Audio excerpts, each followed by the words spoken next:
Hello बच्चों, कैसे हैं आप? कैसी चल रही है पढ़ाई? तो लास्ट क्लास में हमारा मैट्रिक्स मेथड रह गया था और यही हमारा लास्ट टॉपिक है मैट्रिसेस एंड डिटर्मिनेंट का, और फिर हमारा चैप्टर 2 कंप्लीट हो जाएगा। तो मैं जो आज टारगेट रख रहा हूं बच्चों, एक तो मुझे मैट्रिक्स मेथड कराना है आप लोगों को, और एक दो छुटपुट सी चीजें बतानी है। फिर हमारा चैप्टर वैसे तो कंप्लीट हो चुका है, बट छुटपुट सी चीजें बताना मतलब कि वो इतना रेलिवेंट नहीं है। क्लियर है?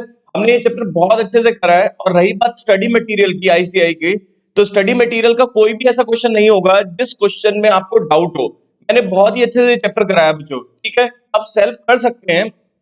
2-3 क्वेश्चंस मैं आपके सामने रीड कर लूंगा। क्लियर है बच्चों? तो स्टार्ट करते हैं बच्चों। आज का टॉपिक मैट्रिक्स मेथड। और एक बात और बता दूं, जैसे बच्चों क्रैमर्स रूल था, वैसे ही मैट्रिक्स मेथड मैट्रिसेस की एप्लीकेशन है। क्लियर है? तो ऑब्वियसली जैसे क्रैमर्स रूल में मैंने आपको बताया था कि लेंथी क्वेश्चंस नहीं आएंगे, सिस्टम फॉर कंसिस्टेंसी पे बेस्ड क्वेश्चन आएंगे। ऐसे ही मैट्रिक्स मेथड में भी कंडीशंस फॉर कंसिस्टेंसी पे बेस्ड क्वेश्चन आएंगे, लेंथी क्वेश्चंस नहीं आएंगे। बट एक क्वेश्चन मैं बच्चों आपको करा के चलूंगा, जिससे कि आपको एटलीस्ट पता तो लगे कि मैट्रिक्स मेथड होता क्या है। तो आपके सामने तीन इक्वेशंस ले रहा हूं मैं। वैसे तो दो भी हो सकती हैं जिसमें एक्स और वाई होगा, बट एक्स वाई जेड वाली इक्वेशंस ले रहा हूं मैं। a1x plus b1y plus c1z is equal to d1। ये तो हमारी बच्चों इक्वेशन 1 आ गई। a2x plus b2y plus c2z is equal to d2। और वो तो आपको भी तो पता ही था कि जिन इक्वेशंस में राइट हैंड साइड जीरो होती है, मतलब d1 d2 d3 की वैल्यू जीरो होती है, उन्हें होमोजेनियस इक्वेशंस बोलते हैं। a3x plus b3y plus c3z is equal to d3। तो बच्चों ये तीन इक्वेशंस हो गई, तीन अननोन। क्रैमर्स रूल तो आपको पता ही है। अब आते हैं मैट्रिक्स मेथड। इसमें क्या होता है, अब बहुत ध्यान से सुनना बच्चों। पहला स्टेप हो सकता है कि आपको फर्स्ट टाइम में क्लिक ना करे। This system of equation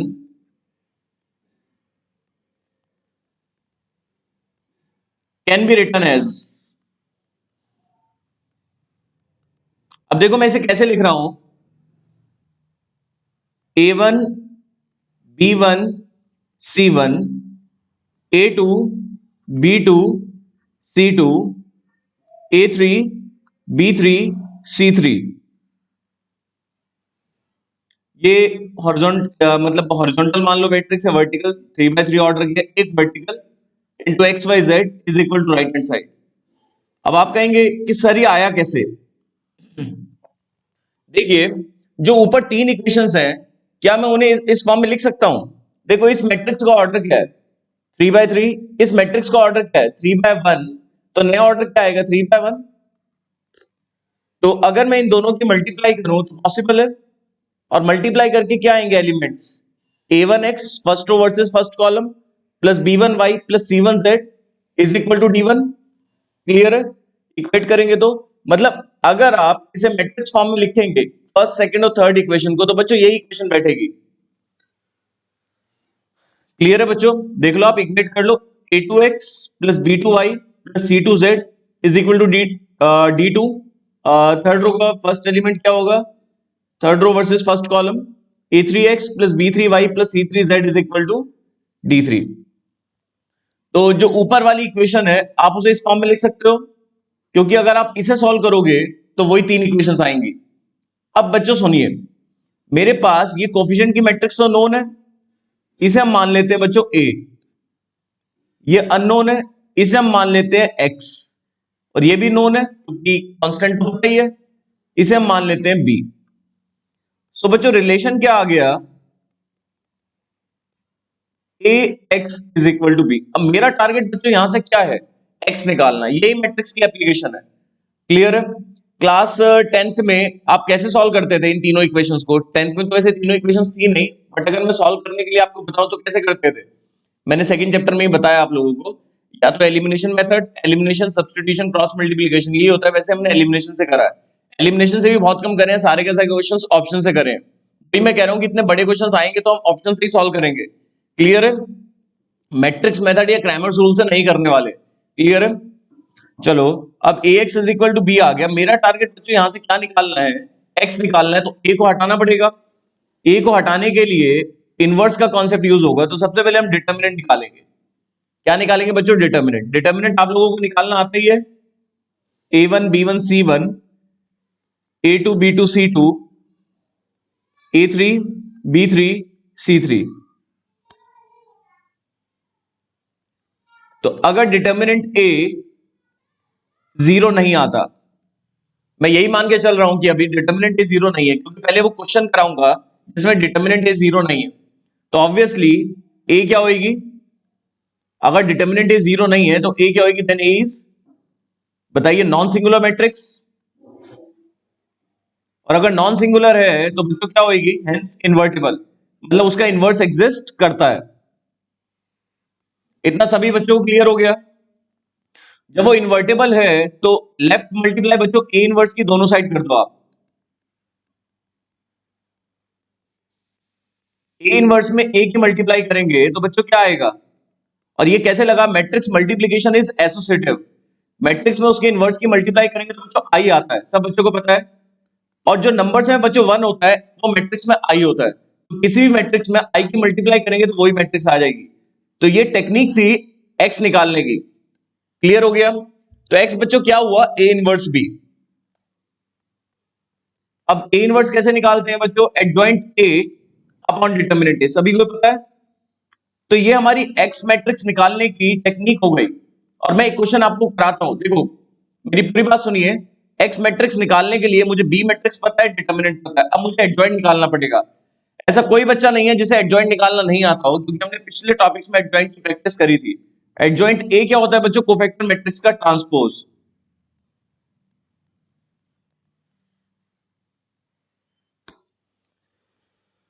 clear है बच्चों? तो अब हम एक क्वेश्चन करते हैं जिसमें मैं आपको एक्स वाई जेड की वैल्यूज निकालना सिखाऊंगा। मैंने आपको पहले ही बोला कि एक्स वाई जेड की वैल्यूज निकालने वाले अगर क्वेश्चंस आते हैं क्रैमर्स रूल या मैट्रिक्स मेथड से, तो कुछ वो ऑप्शन से सॉल्व करेंगे। क्लियर है?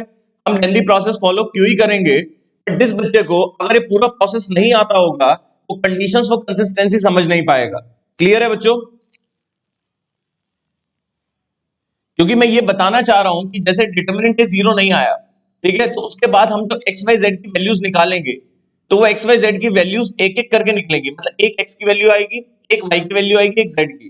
तो हम बोलेंगे system is consistent with unique solution. तो फिर मैं आपको याद कराऊंगा बच्चों कि यूनिक सॉल्यूशन बच्चों कब होता है? बच्चों यूनिक सॉल्यूशन तब होता है जब डिटर्मिनेंट जीरो नहीं होता। क्लियर है? तो उसके लिए एक क्वेश्चन मुझे आपको कराना पड़ेगा। तो क्वेश्चन ले रहा हूं मैं आपके सामने। आज का पहला question, solve the following system of equations using matrix method. तो बच्चों क्या है? मैट्रिक्स मेथड से सॉल्व करना है। जैसे मैंने क्वेश्चन क्रैमर्स रूल से सॉल्व कराया था, ऐसे ही मैट्रिसेस से भी हम सॉल्व करते हैं। क्लियर? मेरे पास इक्वेशंस हैं x plus 2y plus Z is equal to 7। मुझे मेरे साथ साथ सॉल्व करिएगा। x plus 3z is equal to 11।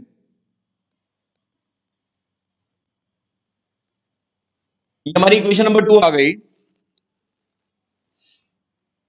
2x minus 3y is equal to 1।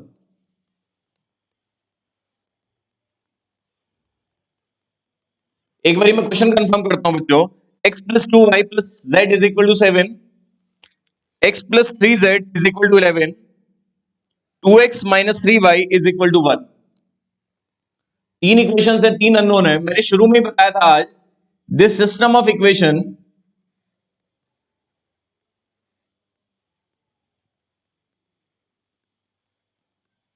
Can be written as, इसे बच्चों कैसे लिख सकते हैं? कोफिशिएंट की मैट्रिक्स आएगी 1 2 1, x का कोफिशिएंट 1, y है ही नहीं 0, z का 3, 2 माइनस 3 और z नहीं है 0, into X Y Z is equal to right side 7 11 and 1। उसके बाद मैंने क्या टेक्निक बताई थी बच्चों? इसे हम लेट कर लेंगे a, इसे हम लेट कर लेंगे x, इसे हम लेट कर लेंगे b। तो बच्चों रिलेशन क्या बनेगा? ax is equal to b। तो रिलेशन बन गया बच्चों ax is equal to b। अब मेरा टारगेट वही सबसे पहले मैं डिटर्मिनेंट निकालूंगा आपके सामने। वैसे तो बच्चों एक्सपेंड उसके अलोंग करना चाहिए जिस रो या कॉलम में मैक्सिमम नंबर ऑफ जीरोज हो। तो एक काम करते हैं बच्चों, मैं ना रो 3 के अलोंग एक्सपेंड कर रहा हूं। 2 लिखा, वो 2 पे साइन प्लस आता है क्योंकि यहां पर प्लस होता है ना, प्लस माइनस सब बच्चों को पता है। तो उसके बाद ये सॉल्व करके क्या आएगा, जिस रो या कॉलम में 2 आ रहा है उसे हटा दो, तो यहां मेरे हिसाब से 6 आएगा, फिर पॉजिटिव नेगेटिव प्लस 3 हो जाएगा। ये आएगा बच्चों 3 माइनस 1, और तीसरा तो 0 है, तो 12, और ये 2, 18 आया। एक बार कंफर्म करता हूं बच्चों, 18 ही है, ठीक है। 18 not equals to 0, 18 not equals to 0, तो हम क्या लिखेंगे, so A is non singular. A कौन सी मैट्रिक्स है, नॉन सिंगुलर, और ऑब्वियसली जब नॉन सिंगुलर है तो हेंस क्या है, इन्वर्टेबल। क्लियर हो गया, जब इन्वर्टेबल है तो इनवर्स एग्जिस्ट करता है। तो दोनों साइड आप बच्चों ए इनवर्स की लेफ्ट मल्टीप्लाई कर दो, A inverse into A into x, matrix में उसके इनवर्स की मल्टीप्लाई करोगे तो क्या आएगा, आई, और आई में किसी भी मैट्रिक्स की मल्टीप्लाई करोगे तो वही मैट्रिक्स आ जाएगी। अब मेरी जो मेहनत रहेगी बच्चों, ए इनवर्स जो है एडजॉइंट ए अपॉन डिटर्मिनेंट ए होता है। अब जो मेरी मेहनत है वो क्या निकालने में है बच्चों, एडजॉइंट निकालने में, ठीक है। अब मैं आपके सामने एडजॉइंट निकालूं या फिर मैं डायरेक्ट कॉपी भी कर सकता हूं अपने सॉल्यूशन से, जिससे कि टाइम बचेगा, क्योंकि आप लोगों को एडजॉइंट निकालना आता है। क्लियर है, ऐसे टाइम सेव होगा हमारा। डिटर्मिनेंट हम निकाल चुके हैं, बी मैट्रिक्स के बारे में मुझे पता है, तो चलो निकाल लेते हैं। थोड़ा टाइम लग भी जाएगा तो क्या हो जाएगा, निकालते हैं। चलो पहले मैं ए मैट्रिक्स कॉपी कर लेता हूं जिसका मुझे एडजॉइंट निकालना है। ए मैट्रिक्स मैंने कॉपी करी, 1 2 1, ठीक है, 1 0 3 और 2 माइनस 3 0, ठीक है। अब जितने एलिमेंट्स हैं उतने ही कोफैक्टर एलिमेंट्स होंगे, C11 C12 C13 C21 C22 C23, आप लोग सेल्फ निकालिएगा खुद से। अब जिस रो या कॉलम में A11 आ रहा है उसे हटा दो, बाकी वैल्यूज की डिटर्मिनेंट, तो ये आ जाएगा +9, और इधर गए 0 -6, तो ये साइन के हिसाब से +6 हो जाएगा, वैसे माइनस था, और ये आएगा -3, तो ये -3 रहेगा, और उसके बाद ये बच्चों कितना आएगा, 0 +3 या -3 हो जाएगा। उसके बाद -2, और यहां आएगा -3 -4 -7 +7 हो जाएगा, और यहां पर होगा 6 3 -1 2 माइनस के 2, और उसके बाद 0 -2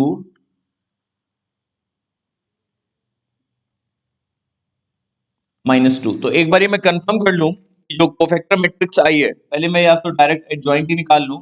एडजॉइंट आएगा 9 -3, रो वाइज एलिमेंट बोल रहा हूं, 9 -3 ट्रांसपोज करके, 9 -3 -6, ठीक है। ये रो 1 के एलिमेंट्स ठीक है, 6 -2 -2, 6 -2 ठीक है। उसके बाद -3 7 -2, -3 7 -2, बिल्कुल सही है बच्चों, हमारा एडजॉइंट बिल्कुल सही है। तो एक्स मैट्रिक्स क्या होगी, 1 अपॉन डिटर्मिनेंट, इसे बाद में भी यूज कर सकते हैं। एक बात और सुनो, जो डिटर्मिनेंट है ना अपॉन में, वो adjoint A upon determinant into B, वो बी के साथ भी मल्टीप्लाई हो सकता है, एडजॉइंट के साथ भी हो सकता है, बाद में भी हो सकता है। ये आएगा एडजॉइंट, और फिर यहां पर बी मैट्रिक्स आएगी। तो अगर मैं थोड़ा सा ऊपर देखूं, एक मिनट,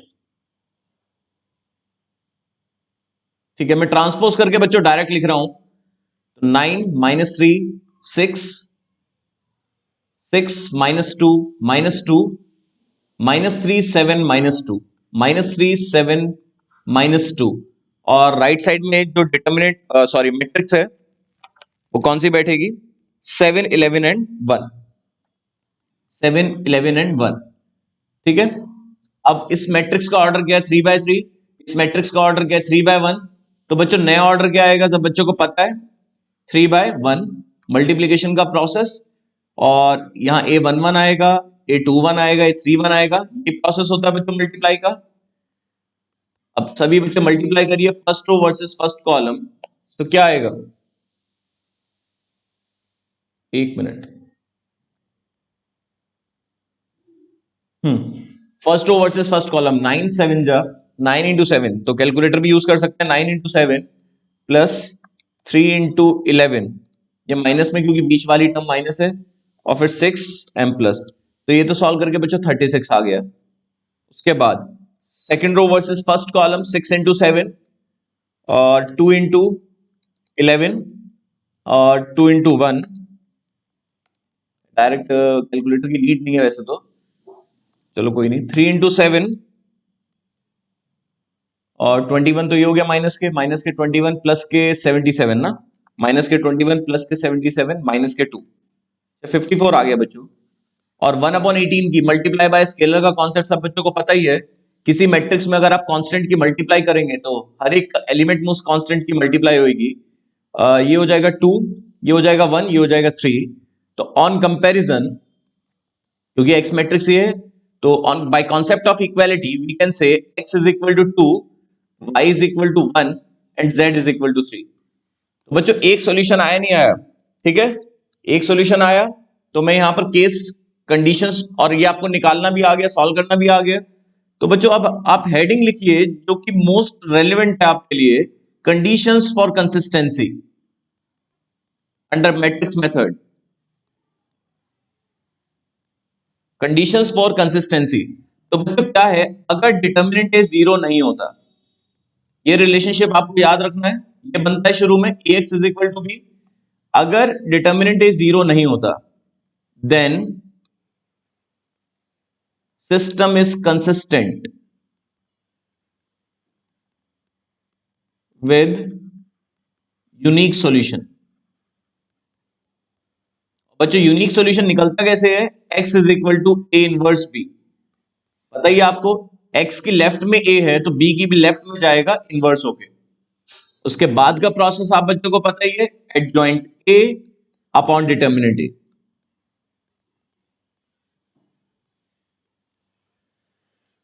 क्लियर हुआ या नहीं हुआ बच्चों? सब बच्चों को क्लियर हो गया? इसके बाद सुनिए बच्चों, इसमें एक स्पेशल केस क्या है, डिटर्मिनेंट ए तो जीरो नहीं, ठीक है, और सपोज होमोजीनियस इक्वेशन है, मतलब बी मैट्रिक्स क्या है? जीरो। जीरो मतलब ओ, बी मैट्रिक्स क्या है? ओ। तो ऑब्वियसली किसी भी मैट्रिक्स में नल मैट्रिक्स की मल्टीप्लाई करेंगे, ऑब्वियसली क्या आएगा? Null matrix. क्लियर है? तो बताओ, ऊपर तो हो गया नल मैट्रिक्स, तो फिर ये 0 0 0 आएगा नहीं आएगा?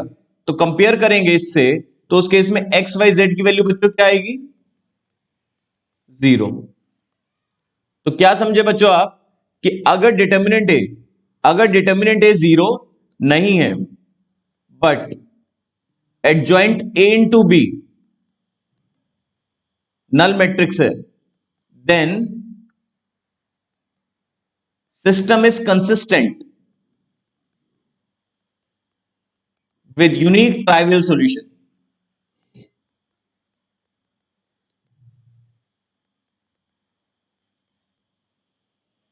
क्लियर है बच्चों?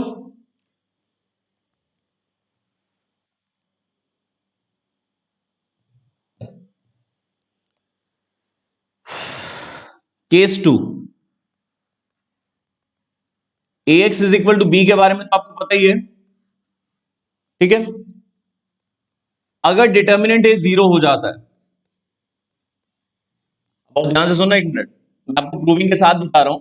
अगर डिटर्मिनेंट ए जीरो हो जाता है तो मैट्रिक्स ए जो है वो इन्वर्टिबल नहीं है। क्लियर है? मतलब सिंगुलर मैट्रिक्स है तो इन्वर्टिबल नहीं है, तो उस केस में इनवर्स की मल्टीप्लाई तो आप करेंगे नहीं। आप एक काम करिए, दोनों साइड एडजॉइंट ए की मल्टीप्लाई करिए। मैं आपको रिजल्ट प्रूव करवा रहा हूं।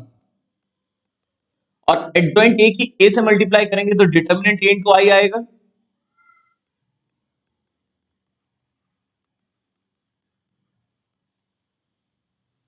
और आई की किसी भी मैट्रिक्स से मल्टीप्लाई करेंगे तो वही मैट्रिक्स आएगी। मैं आपको ये बताना चाह रहा हूं कि अगर डिटर्मिनेंट 0 है तो लेफ्ट साइड तो बच्चों खत्म ही हो जाएगी, और एडजॉइंट ए इंटू बी पे डिपेंड करता है कि ये दोनों बराबर होंगे या नहीं होंगे। तो अगर डिटर्मिनेंट ए 0 हो जाता है but adjoint A into B null matrix नहीं आता, तो बच्चों ये 0 हो जाएगा, ये ओ हो जाएगा और ये ओ नहीं होगा, तो बराबर नहीं आएंगे। तो इसका मतलब एक्स कुछ भी हो, एक्स कुछ भी हो, ये बराबर नहीं आएंगे। तो बच्चों ध्यान से सुनो, अगर डिटर्मिनेंट ए 0 होता है, क्लियर है, तो हम adjoint A into B find करेंगे। तो adjoint A into B, adjoint A into B अगर बच्चों क्या है, नल मैट्रिक्स नहीं है, then system is inconsistent, that is no solution. तो मैट्रिक्स मेथड में बच्चों नो सॉल्यूशन कब होता है, जब डिटर्मिनेंट इज 0 होता है बट साथ के साथ adjoint A into B null matrix नहीं होता। क्लियर है। अब दोबारा आ जाओ केस थर्ड पर, यहीं पर ही आपको पता है कि डिटर्मिनेंट ए इंटू एक्स इसके इक्वल है एडजॉइंट ए इंटू बी के। अगर डिटर्मिनेंट ए 0 है और adjoint A into B null matrix है तो ये बराबर हो जाएंगे, एक्स कुछ भी हो। तो बात सुनिए, अगर कि पहले केस में क्या पढ़ा था हमने, अगर डिटर्मिनेंट ए 0 नहीं आता तो system is consistent with unique solution. अगर डिटर्मिनेंट ए 0 होता है तो adjoint A into B find करेंगे। अगर adjoint A into B null matrix नहीं आता तो नो सॉल्यूशन। अगर नल मैट्रिक्स आ जाता है देन सिस्टम इज कंसिस्टेंट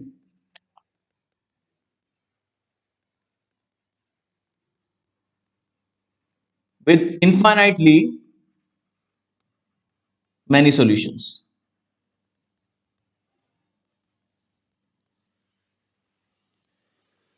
तो बच्चों ये हमारा मैट्रिक्स मेथड पूरा हो गया। किसी बच्चे को इसमें कोई डाउट तो नहीं रहा होगा,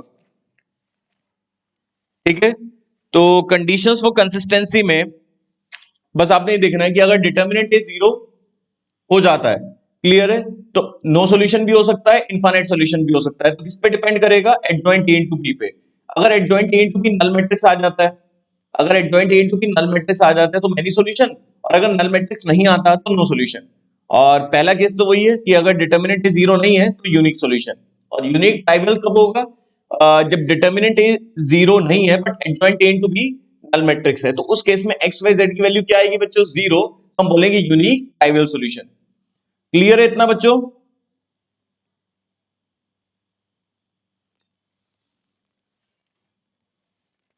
तो हमारा बच्चों मैट्रिक्स मेथड पूरा हो गया और ये चैप्टर भी ऑलमोस्ट डन, कुछ नहीं बचा इसमें।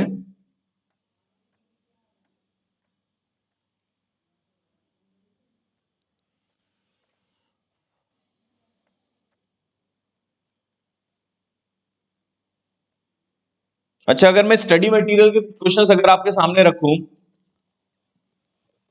तो सब चीजें हमने पढ़ी रखी हैं।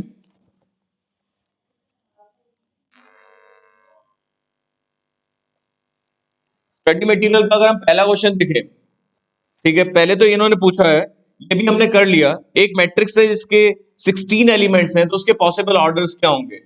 तो ये फर्स्ट डे ही कर लिया था हमने।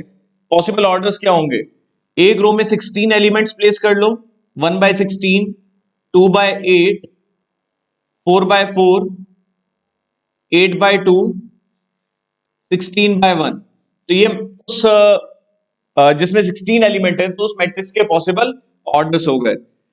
आगे, transpose of a rectangular matrix is a, rectangular matrix क्या होता है, रेक्टेंगुलर मैट्रिक्स का मतलब इसमें नंबर ऑफ रोज और नंबर ऑफ कॉलम्स सेम नहीं होते, ठीक है। मान लो 2/3, 3/5, इस टाइप से ये रेक्टेंगुलर मैट्रिक्स है। तो ऑब्वियसली उसका ट्रांसपोज क्या होगा, उसका ट्रांसपोज का ऑर्डर, उस मान लो 3/2 एक मैट्रिक्स है, उसका ट्रांसपोज का ऑर्डर 2/3 हो जाएगा, तो वो भी रेक्टेंगुलर ही रहेगी। क्लियर है। उसके बाद transpose of a row matrix, एक रो मैट्रिक्स है उसका आप ट्रांसपोज कर रहे हैं। कोई भी एग्जांपल ले लो आप, मान लो 1 2 3 -4, इस मैट्रिक्स का ऑर्डर क्या बच्चों, एक रो है 4 कॉलम है, तो इसका ट्रांसपोज कर दोगे तो वो कॉलम मैट्रिक्स हो जाएगी 1 2 3 4, क्योंकि उसका ऑर्डर हो जाएगा 4/1। तो ये तो बेसिक बातें हैं। उसके बाद दो मैट्रिक्स की मल्टीप्लाई कब डिफाइंड होगी, मतलब ए इंटू बी डिफाइंड कब होगा, if number of columns in A is equal to number of rows in B. अगर कोई मैट्रिक्स है जिसका डिटर्मिनेंट जीरो है तो वो मैट्रिक्स क्या होगी, singular matrix, otherwise non singular. ठीक है। If A is a symmetric matrix, symmetric matrix वो होती है इसका ट्रांसपोज उसी मैट्रिक्स के बराबर हो।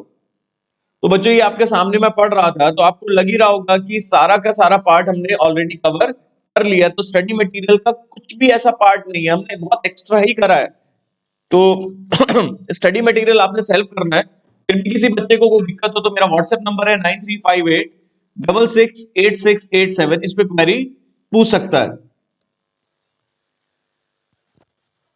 एक तो बच्चों ये हो गया। और मैं क्या करा रहा था, देखो मैंने फंक्शन जब पेपर आपको कराना है तो उसमें ना मैं आपको एक फंक्शन के बारे में बताऊंगा, क्योंकि एक क्वेश्चन मुझे डिटरमिनेंट नहीं मिल रहा है, वो फंक्शन से रिलेटेड है, तो थोड़ी सी एक बात बता देता हूं मैं। एक होता है फंक्शन ग्रेटेस्ट इंटीजर फंक्शन। यहाँ पर नॉन मैथ स्टूडेंट्स भी होंगे तो इसलिए ग्राफ वगैरह के बारे में अभी नहीं बताऊंगा जब तक मैं उस फंक्शन के बारे में आपको नहीं बताऊं, बट थोड़ा सा बेसिक समझ लीजिए। ग्रेटेस्ट इंटीजर फंक्शन, देखो जैसे एक मॉडुलस फंक्शन होता है ना, जैसे दोनों के बारे में थोड़ा थोड़ा बताता हूं। एक होता है ग्रेटेस्ट इंटीजर फंक्शन, एक होता है मॉडुलस फंक्शन। दोनों के अपने अपने नोटेशंस हैं। इसका प्रेजेंटेशन ये है, ब्रैकेट एक्स बोलते हैं, और इसका प्रेजेंटेशन ऐसे है। ठीक है। तो इनका मतलब क्या होता है, मॉडुलस का मतलब क्या होता है कि इनपुट कुछ भी करें, मॉड उस वैल्यू को प्लस कर देता है, मतलब प्लस वैल्यू को तो प्लस एज इट इज कर देगा। 8 का मॉड क्या होता है 8, माइनस 8 का मॉड क्या होगा 8, माइनस 10.27 का मॉड क्या होगा 10.27। तो मतलब मॉड का काम क्या है, जो नेगेटिव वैल्यू है उसे पॉजिटिव बनाना। क्लियर है। और जीरो का मॉड क्या होगा जीरो। बट ग्रेटेस्ट इंटीजर का काम क्या है, इसका मतलब होता है बच्चों जस्ट लेस और इक्वल इंटीजर। जस्ट लेस और इक्वल इंटीजर क्या मतलब है, अगर आप इंटीजर पुट करेंगे, इंटीजर तो सब बच्चों को पता ही है, 1 2 3 4 5 6 पॉजिटिव इंटीजर, 0 न्यूट्रल, -1 -2 -3 ये नेगेटिव इंटीजर। तो 8 का ब्रैकेट बच्चों 8 होगा। अब 8.27 का जस्ट लेस इंटीजर 8, 8.99 का जस्ट लेस इंटीजर 8, -1.27। अब रियल लाइन पे देखिए -0 -1 -2, तो -1.27 से लेफ्ट क्या होगा, जस्ट लेफ्ट क्या बैठेगा -2, तो लेस इंटीजर, तो -1 का ब्रैकेट क्या होगा -1। तो मतलब अगर इंटीजर पुट कर रहे हैं तो एज इट इज, नहीं तो छोटे वाले इंटीजर बाहर आएगा। क्लियर है या नहीं है, क्लियर है सभी बच्चों को। एक दो एग्जांपल और ले लो, जैसे -8.97 का ब्रैकेट क्या होगा -9, और 8.97 का ब्रैकेट क्या होगा 8, रियल लाइन पे लेफ्ट। क्लियर है ना। देखो आप -8 यहां आता है, -9 यहां आता है ना, तो -8.97 का ब्रैकेट क्या होगा, ऑब्वियसली -9। क्लियर है। तो थोड़ी बातें समझिए बच्चों। जीरो का ब्रैकेट क्या होता है, जीरो का ब्रैकेट जीरो, जीरो इंटीजर है, 0 और 1 के बीच में जितनी भी वैल्यूज हैं, 0.2 0.3 0.99, इन सभी में ब्रैकेट क्या होगा बच्चों जीरो। 1 पे 1 होता है, इसलिए यहां पर इक्वलिटी नहीं आई। 1 और 2 के बीच में जितने भी पॉइंट्स हैं, पॉइंट्स, उन सब पे ब्रैकेट क्या होगा बच्चों 1। 2 और 3 के बीच में बच्चों जितने भी पॉइंट्स हैं, उन सब पे ब्रैकेट क्या होगा 2। -1 और 0 जितने भी पॉइंट्स हैं, इन सब पे ब्रैकेट क्या होगा -1। क्लियर है नहीं है। अब मैं आपके सामने क्वेश्चन ले रहा हूं, हमें एक ग्रेटेस्ट इंटीजर फंक्शन से रिलेटेड डिटरमिनेंट फाइंड करनी है, तो मैं आपके सामने पूरी डिटरमिनेंट ले रहा हूं जो मुझे फाइंड करनी है। ये है bracket x plus 1, bracket x, bracket x, bracket y, bracket y plus 1, bracket y, bracket z, bracket z, bracket z plus 1, ये दिया हुआ है। अब इन्होंने एक इंफॉर्मेशन दी है, जो x लाई कर रहा है बच्चों -1 और 0 के बीच में लाई कर रहा है, और जो y लाई कर रहा है वो 0 और 1 के बीच में लाई कर रहा है, और जो z लाई कर रहा है वो 1 और 2 के बीच में लाई कर रहा है। इस रेंज में जितनी भी वैल्यूज है, -0 पॉइंट समथिंग वैल्यूज होंगी, उन सबका ब्रैकेट क्या होगा बच्चों -1। इस रेंज में जितनी भी वैल्यूज होंगी 0 पॉइंट समथिंग होंगी, उन सबका ब्रैकेट क्या होगा? 0। इस रेंज में जितनी भी वैल्यूज होंगी 1 पॉइंट समथिंग होंगी, उन सबका ब्रैकेट क्या होगा? 1। तो ब्रैकेट x की जगह तो -1 रख दो, ब्रैकेट y की जगह 0 और ब्रैकेट z की जगह 1।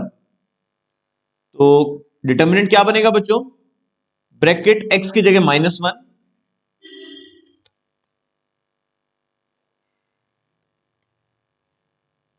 और 1 1 1 प्लस 1।